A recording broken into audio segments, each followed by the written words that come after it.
I teach my evening classes in a rented room.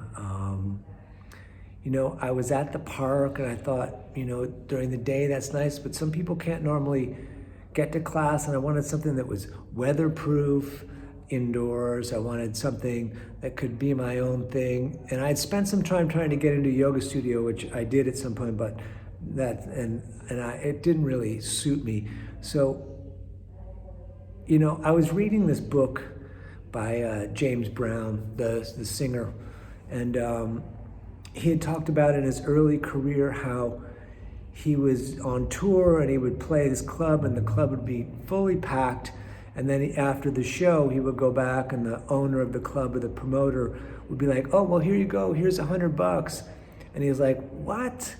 He's like, "The place was packed, man." And they're like, "Well, that's what we pay you." So James Brown decided he was going to do this thing called wall-to-walling.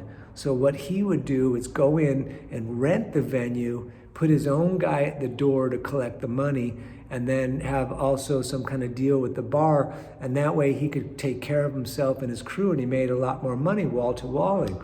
So I thought about that. And, a lot of times we think about the career we're in and how we got sirens and how we could, we look at someone doing the same thing as us and we think, well, we should copy them if they're successful.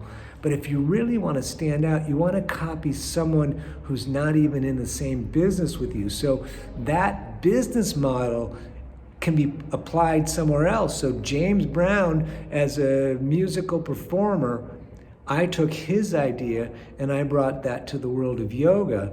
And I've taught in all sorts of crazy spaces. Fetish art galleries. I taught in a doctor's office waiting room. I had this a loft across from the Hollywood Forever Cemetery. And then eventually, I've been in this same place for 10 years. I'm just going to take you in really quick. But again, just remember, when you're looking at business models, look at one that's not the same business as yours and see if you can apply the principles of those people that were successful. So we're going to come in here for a minute, and this is the room I've been in for 10 years. All right, thank you.